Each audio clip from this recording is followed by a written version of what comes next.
Hello, my friends, and welcome to my YouTube channel.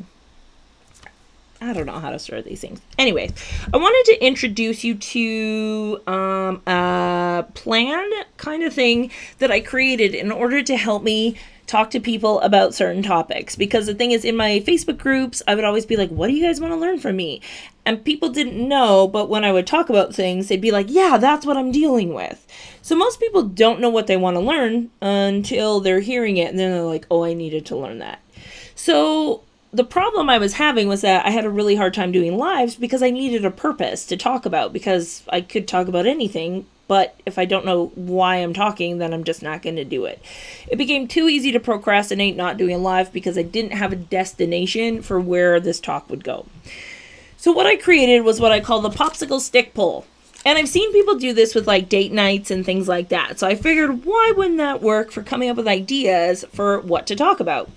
So essentially what it is people gave me a list of words in my Facebook group. I just said any words. Could be nouns, could be verbs, adjectives, whatever you want. Just throw some words out there. I'm going to write each of them on a popsicle stick. Right? And so that's what I did. I just wrote words on popsicle sticks, and then what happens is about once a week or once every 2 weeks, I'll just be like, you know what, I want to write something, or I want to talk about something, or I want to teach on something. I will pull a stick, and that is the topic that I have to talk about. And so the interesting thing is sometimes the words have literally nothing to do with the topics that I'm interested in talking about. Body image, psychology, mindset, business, creativity, like any of that stuff. One time I had to pick up, the word was tiki hut, and I had to figure out how to apply that. So the fun for me comes in figuring out, what does this remind me of in the topics that I'm interested in?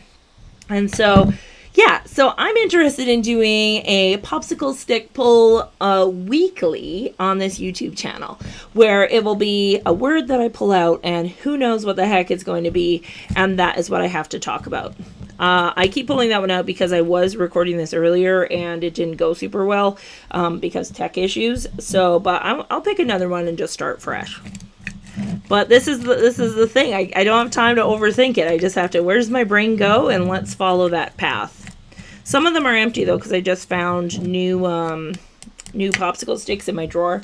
So I guess that's anybody's guess. Okay, so I picked this blue one, which looks really nice with my sweater.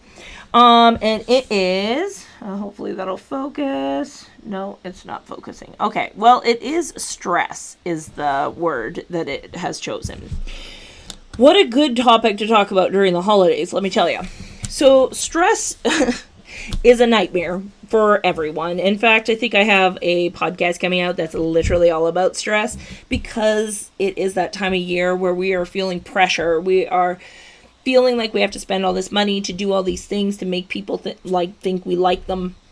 There's a lot of stress happening. Plus, the world is like, here's the thing. I don't know if the world is worse than what it was, or if we're just seeing so much of the badness that it's very easy to think that it's terrible.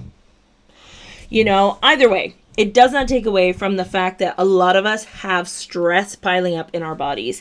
And take it from somebody that hit burnout, that stress can do a number on your body. 4 years later, and I'm still trying to rebalance my hormones because of the chronic stress that I was experiencing in running my business. So here are a few of my favorite tips on how to reduce stress in the moment that you experience stress. All right, so number one, and this one's really hard for people, because especially if you're somebody like me that was taught to never express anger or like bad feelings, and you definitely don't yell. That's not what you do. It's not ladylike. You don't do it.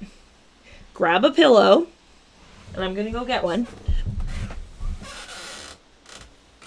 You're going to grab a pillow, and whatever the feeling that you're having right now, maybe you're frustrated, maybe you're pissed off, maybe you're angry, maybe you're, I don't know, just, duh.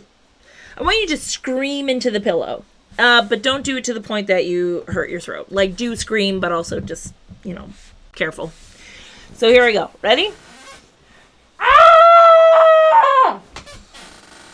It feels so good. Your body literally will be like, oh, thank God. For me, my stress came out of figuring out this tech stuff, let me tell you.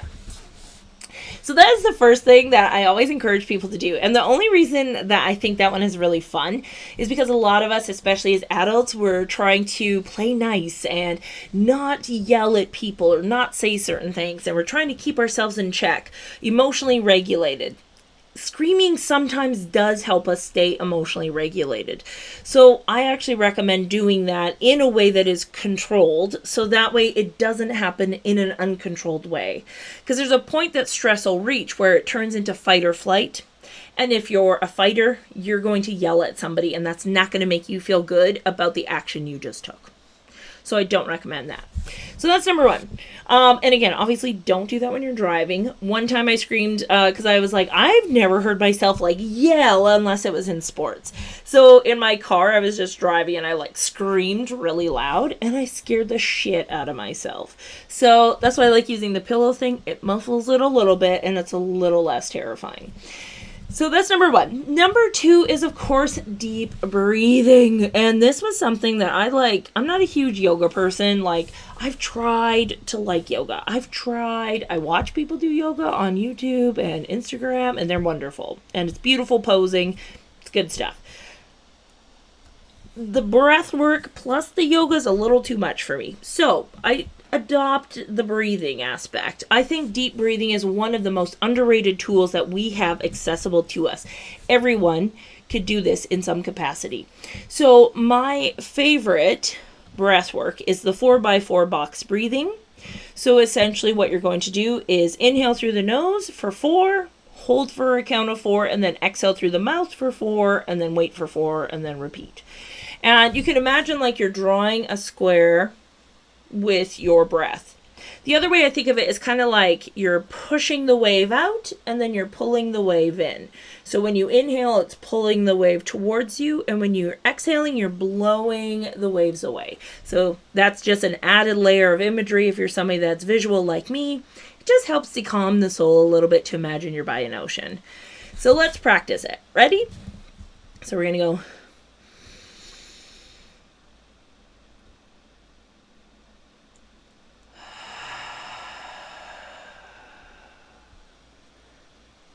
And again.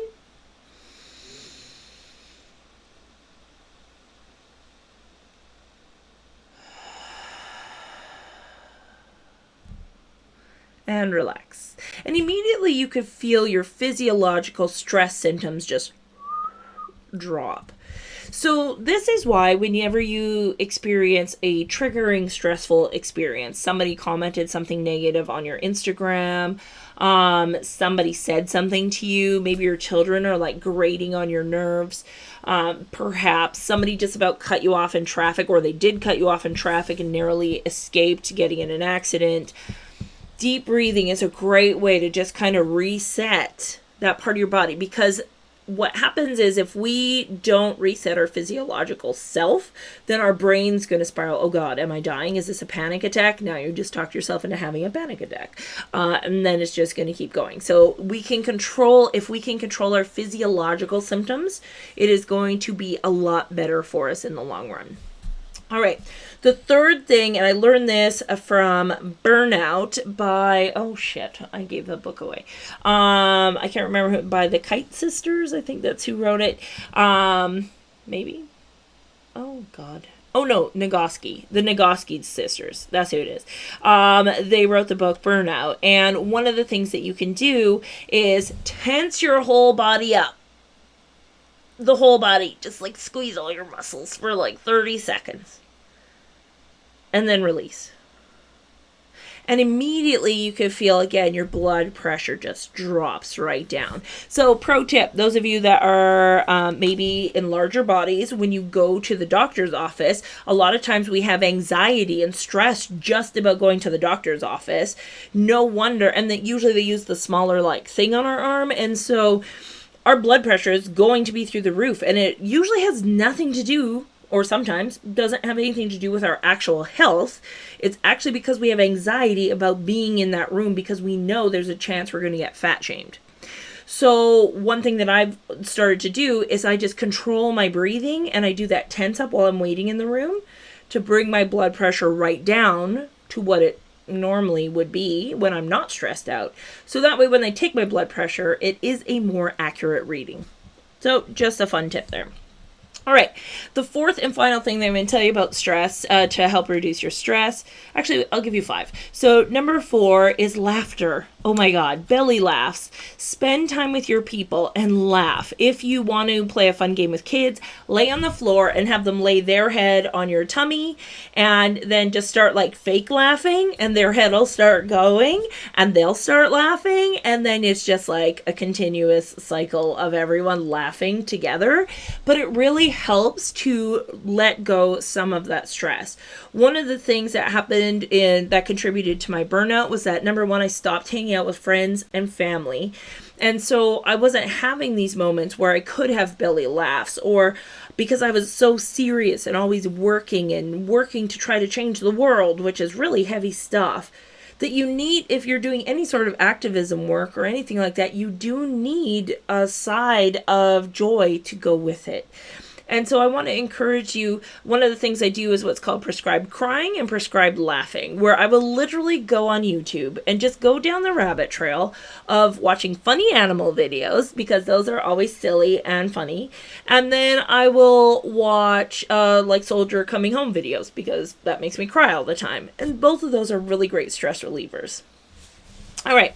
The last and final thing I want to recommend. Now, keep in mind, I am living in Winnipeg in the winter. And so when I say go out into nature, I'm not joking. I go outside every day, at least for 20 minutes, if not more, even though the weather is terrible. But I want to recommend that you do it, because studies have shown that just by looking at plants, your stress will reduce by about 33%. That's ridiculous, right? So there's this thing called forest bathing. You can look it up. There's studies that have been done on it. But essentially, your cortisol levels drop. Your immune system improves. All of these things change in your life just by being out in nature, even when it is frigid as heck. Like, I'm not kidding. It is very snowy and blowy today. And I still will go outside. So those are a few tips that I would give when it comes to stress. So when you are impacted by stress immediately, the breathing is the best thing. The tensing is a really good thing to do in that moment to just reset your physiological self. And then you can bring your critical thinking back online to say, okay, why did I feel that way? Where did that come from? What about that made me triggered? What is actually happening? If we don't take control of our stress will control us. And we don't want that. We like taking control, right? So yeah, so that's kind of how the Popsicle Stick Pull goes, is that I will be talking about random topics, hopefully once a week, to deliver information, tips, tricks, tools, resources, things that you could do to help you live a more aligned life for the person that you want to be and the life you want to live. Cool? All right, thanks for being here, friends, and I will talk to you later. Bye!